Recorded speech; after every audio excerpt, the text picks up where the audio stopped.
Good morning, everyone. This is Mighty Stream. Good morning to you. Top of the morning to you. It is March 16th, and I'm excited about what is in store for us today. I can't wait to get down into the office and set it up so that I can do live streams right from the office. I'm excited to be able to do that.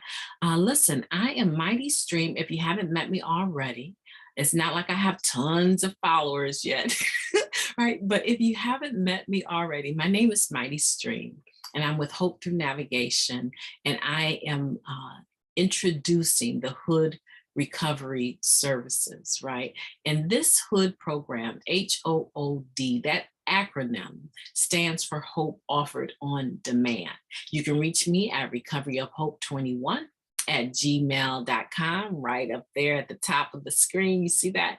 That's where you can reach me. Send me a message and I will respond. If you have some questions about your recovery or you need some direction, I am the Recovery Navigation Coordinator. So go ahead and ask those questions and I will be excited and happy to lend a helping hand, extending hope to you, right? Today's a beautiful day. Let's get right into the meditation. And as we get into the meditation, let me just say, God, grant us the serenity to accept the things we cannot change, the courage to change the things that we can, and the wisdom to know the difference just for today. Here is the NA Just for Today meditation, March 16th, inventory. The purpose of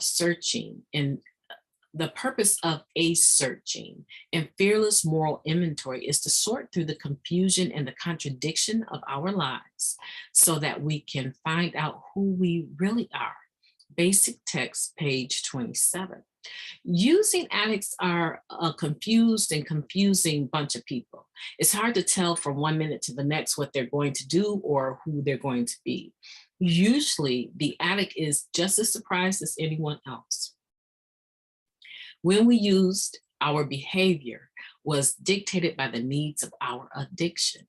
Many of us still identify our personalities closely with the behavior we practice while using, leading us to feel shame and despair. Today, we don't have to be the people we once were, shaped by our addiction. Recovery has allowed us to change. We can use the 4-step inventory to see past the needs of our old using life and find out who we want to be today. Writing about our behavior and noticing how we feel about that behavior helps us understand who we want to be. Our inventory helps us see beyond the demands of active addiction, beyond our desire to be loved and accepted. We find out who we are at the root. We begin to understand what's appropriate for us and what we want our lives to be like. This is the beginning of becoming who we really are. Just for today, if I want to find out who I am, I'll look at who I've been and who I want to be. That's a beautiful meditation for today. Like I can just, for me, what I can just sense that last sentence there. If I want to find out who I am, I'll look at who I've been and who I want to be. It's about the inventory, but that last little part after the comma, I'll look at who I've been and who I want to be. To me, that sounds like a meditation mantra in a sense, right? I'll look at who I've been and who I want to be. I want you to do that today. I want you to do that today. And it doesn't have to be an official 4th step. I want you to do your 4th step with your sponsor. If you don't have a sponsor, I want you to get your 4th step, get a sponsor and do your 4th step with your sponsor. But I want you to promise me that today you are going to begin to look at who you've been and who you want to be. And the reason why we want to do that, let me get out of that. The reason why we want to look at our past from the perspective of how did I respond to the things that I was doing, right? What were my emotions behind those things? And are they the sort of things that caused me to have increased value, self-esteem, or are they the type of things that cause me to want to use and cover the emotions of guilt and shame, anger, resentment, fear up, right? Did I use to cover some emotions up that I didn't expect? You know, I'm an addict, right? So I'm an addict and I have these behaviors that involve chasing the next one. But when I get the next one, the behavior that comes with that, because once you take the drug, right? The drug takes the person in, then um, the person takes the drug takes the person in the end, right? And so ultimately, the drug begins to control you, that obsession and compulsion, just to have one more. And once I get that one more, I'll be okay, except for that one more, that drug is mind and mood altering, right? That's why we talk about avoiding anything that is mind and mood altering. Because when my mind is altered, then I'm no longer able to make sober decisions. I'm no longer able to make sound decisions. And that's a problem for us because then the aftermath of those behaviors, right? The things that we do under the influence of drugs, those are the things that sneak up and bite us in the tail. Those are the things that land us in prison. Those are the things that land us in the hospital. Those are the things that land us without having our children. Those are the things that land us in the ground, jails, institutions, and death. Let's be serious about that part, right? And so when you're doing your inventory, you're in a position where you're looking at the past only from the point of view, where did that lead me to? Those behaviors, where did it lead me to? Those feelings, where did they lead me to? And how do I take care of that today so that I don't go to the same place? One of them is by avoiding certain people, places, and things. We don't willfully get ourselves in situations where we may not be able to get out of them clean. It backs us up into a corner we can't get out of. We don't want to do that anymore. And one of the reasons I think people come into the program of Narcotics Anonymous and they continue to do some of the same behaviors, like the Just for Today was saying, some of the same behaviors that they did when they were actively using, is because they haven't done the work. They haven't done the work of the steps. They haven't had a true impartation of the spiritual principles of the steps. Because once you do 1, 2, and 3, right? Number 1, you surrender. You admit you have a problem and you surrender. Number 2, right? You came to believe that you could be restored to sanity. So you recognize there was insanity, but you are believing, right? By admitting that you have a problem and addressing it, that you can get better. That's all that is. Right? And step 3, we're turning our will and our life over to the care of God as we understand Him. Nobody's interested in the definition of your God. No one's interested in that. What we're interested in is that higher power, a loving and caring higher power, right? That you feel comfortable enough to turn your will and your life over to the care of that higher power. And if you can say yes, right? And you have an ideal of who or what your higher power is, then you can, with faith, move on into the 4th step, which is that we take a searching, fearless, and moral inventory. I'm paraphrasing because I'm not reading it word for word, right? Of ourselves, right? And so when you're doing that moral inventory, it's not saying that you're morally bad or anything like that, but it's asking you, what were those things in your active addiction that you did that you didn't feel too good about? But not only, it don't just leave you there and drop you off, but it also pulls you into what were the good things? What are the assets that you have? Because we need to distinguish between the liabilities and the assets, because if we can do that now, I got you in a position where you can start making the decisions that lead you more towards the assets and not the liabilities. It takes work. It takes practice to stay out of your liabilities, out of those emotions and feelings and behaviors. So when I am in relationship to an individual that is still constantly having the same behaviors of their active using, other than not picking up the drug, they've stopped that. When I am dealing with someone that is still in that rut of doing the same thing over and over and expecting different results, that is evidence to me that you've got to get to the point with your sponsor where you do your step work, right? And you've got to go into that fourth step, that inventory. You've got to be able to look at what you have. Okay, the inventory, right? When you take stock, I used to be a stocker. I used to work third shift for a grocery store, and I was their stocker, right? And so I would go in, and this was before they were 24/7, right? I would go into the store third shift, and my whole job was to take a tally of what was on the shelves and what was not. And the buyer for the store expected that information in the morning so that he or she could go in and buy the things that are selling out and maybe make a decision about some of the things that haven't sold in weeks. Like, we don't need that. We don't need that particular bubble bath scent. We don't need that. We don't need that particular tortilla, right? We don't need that particular item because it's not selling and none of it has sold. Like, since we've had it on the shelf, none of it has sold. So those are the things that get to go to clearance, and then the buyer can bring in the things that are beneficial to the company and that will go off of the shelf. It's the same way with your personal inventory, right? I gotta get you to get this. It's like, it sounds so simple, but when you get to the point where you have a relationship with your sponsor, you can go all the way to the edge of the water, but your sponsor cannot make you drink.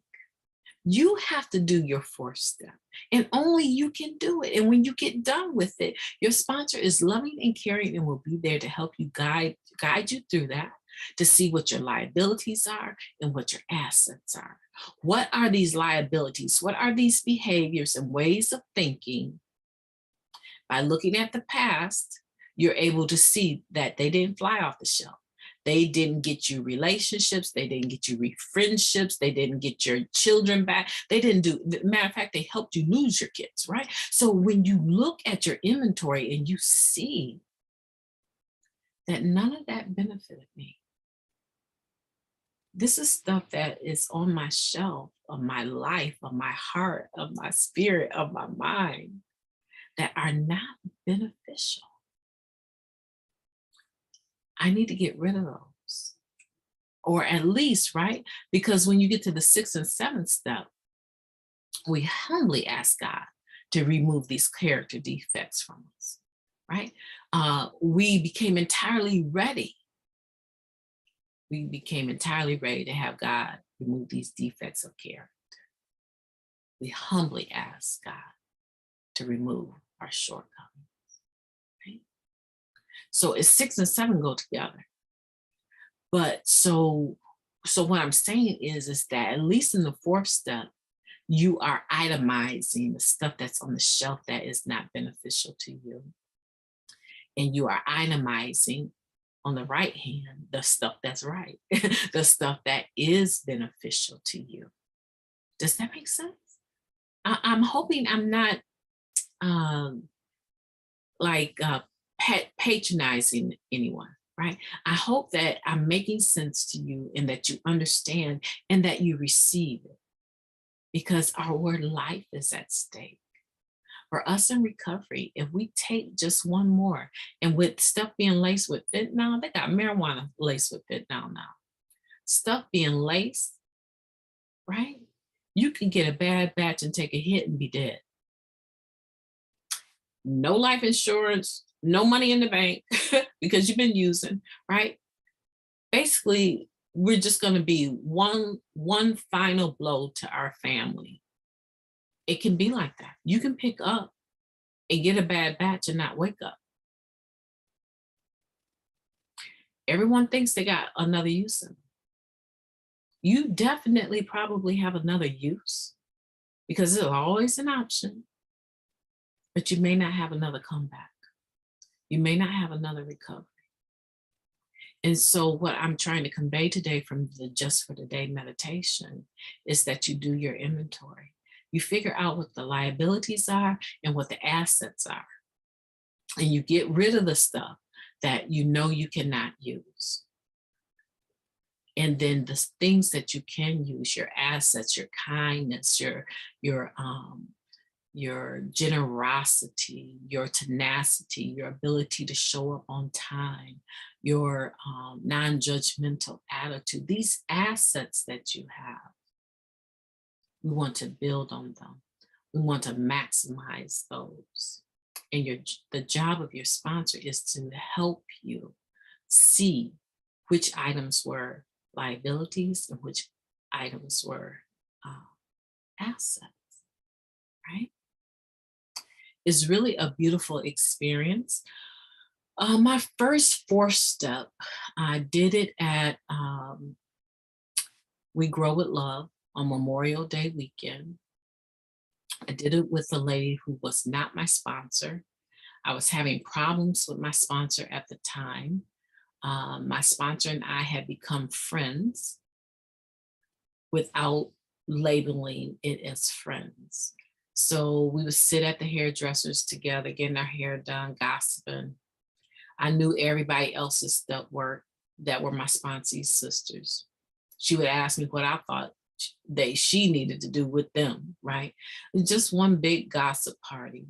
And in the back of my mind the whole time, I kept thinking, there's no way. My 4th step, I'm definitely not going to do a 5th step with her and share this information on my 4th step, because I understand that a dog that will carry a bone will take one.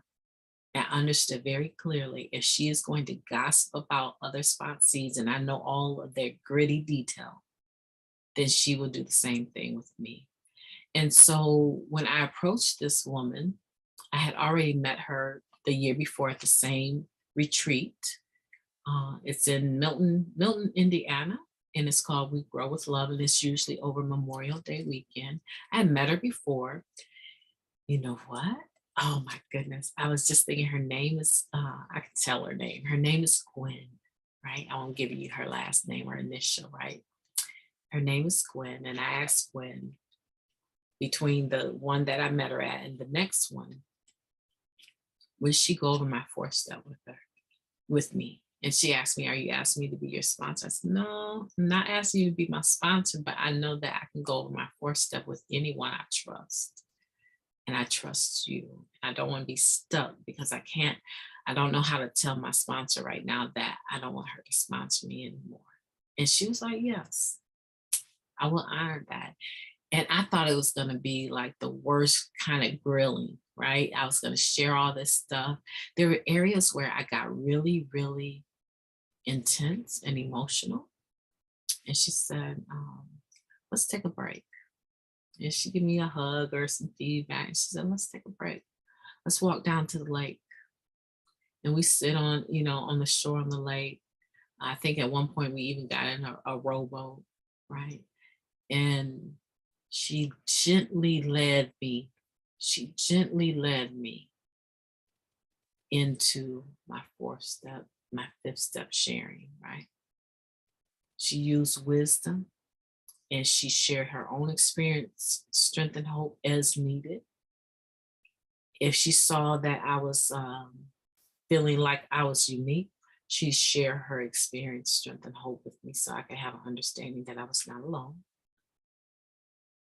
And I'm telling you, by the time I went to I want to say it was long. I believe it starts on Thursday and it goes all the way through to Memorial Day on Monday, right? So at some point, I want to say it took like 2.5 days, but at some point we were all walking into the kitchen of the lodge where we could eat our meal. And someone said, it's like you're glowing. There's like this super bright light around you. And I was like, really? They're like, yes.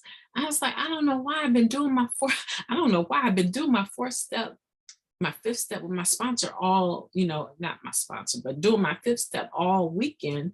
And it's really been very intense. I don't know why you see it, like they were complimenting me. And I was like, I've been in so much pain and I've been cleansing and crying. How can you even think that there's anything positive about my presence, light around my presence? And they're like, girl, you're glowing.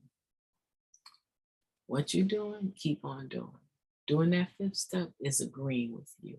You are shining. And I'll never forget that. I was amazed how sharing that level of information with someone, not virtually a stranger, but sharing it with another human being,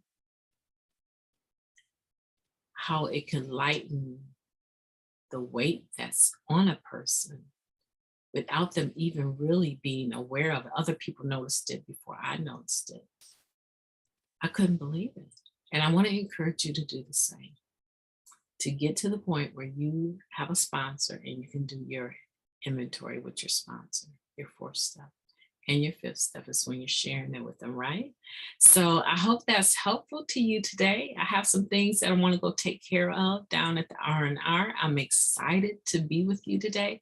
And I hope that you will have the most wonderful hump day that you've ever had. Go out there and be great because you are great. You are awesome, right? Look at you. Did you think that you could stay clean this long? When you got started, really, did you think that you could stay clean this long, that you could have the set of accomplishments that you've accomplished, that degree, that business, that 501c3, that relationship, that marriage, those children you lost and gained back? Did you think that you could do all of that? Did you think that you would have a forklift license? Really? Yeah, you see? We clean up and we become productive members of society. And I want to encourage you to do the work because the more you do the work, the freer you will be. My name is Mighty Stream, and I'm so glad to be with you today. I'm here with the Hood Recovery Services, right? Brought to you through Hope Through Navigation as their initiative. And if you need to reach me, reach out to me at recoveryofhope21@gmail.com. Make it great. Have a beautiful day. Mighty Stream, and I'm out.